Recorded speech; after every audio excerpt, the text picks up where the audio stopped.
请问老大，为什么今天清晨中南部的雨这么大？主要呢是整个环境是受到了西南季风的影响。那西南季风的大气呢是对流不稳定度非常高的一个范围。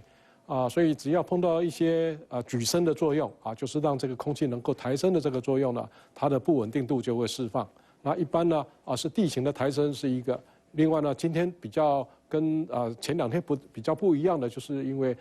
陆风的抬升所造成的所以这个时间呢是清晨大约4点的这个降雨回波，可以看到这个回波呢发展的非常的强因为这个时间呢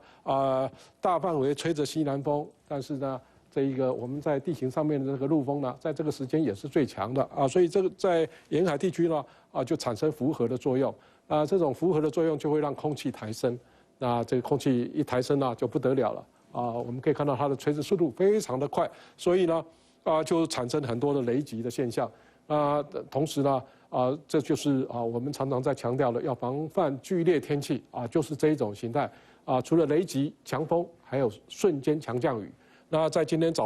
清晨这段时间呢台南高雄屏东很多地方的雨呢都是超过100毫米的1小时所以都超过了这一个排水的标准当然会淹水尤其会让情况这么严重呢，就是因为它是2点到5点连续3个钟头。假如说只下1个钟头那还好，那下完以后水就退了。3个钟头的积水那就没有那么容易退了所以今天一早起来就看到很多地方都淹水，而且并没有那么快的就水就退去了。那未来的天气呢？由于这个西南季风呢还要影响台湾一段时间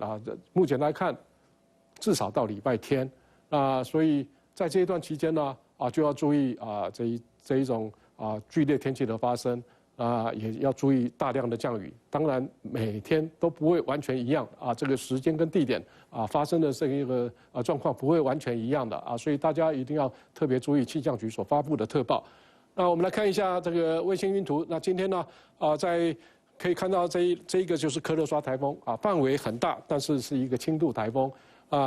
它的预报资料显示了大概周4的时候会穿过这个日本的南部这几个地方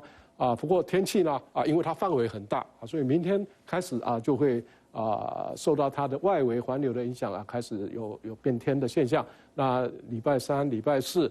如果要去日本的话就要注意它的影响了。那台湾地区呢在下午这一段时间，我们可以看到云层呢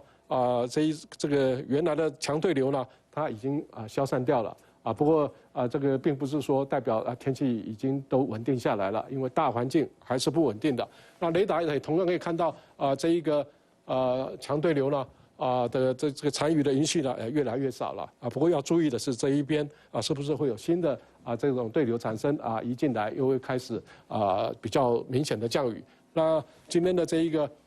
降雨呢，就可以看到早上的主要是早上的这一段时间的下雨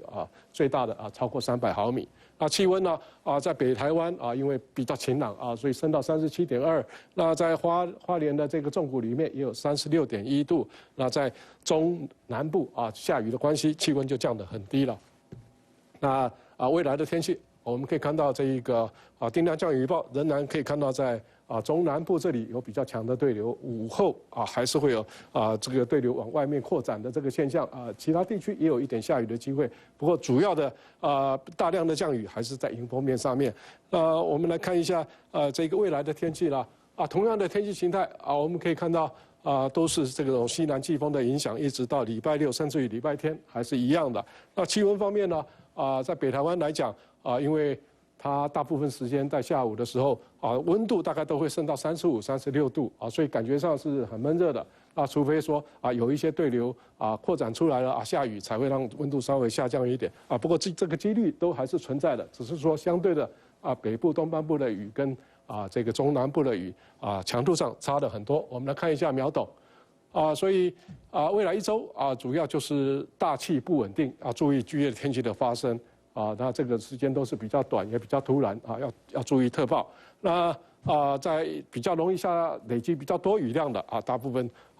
都是在迎风面上面。那在北部东半部因为不下雨的时候，天气还是相当闷热的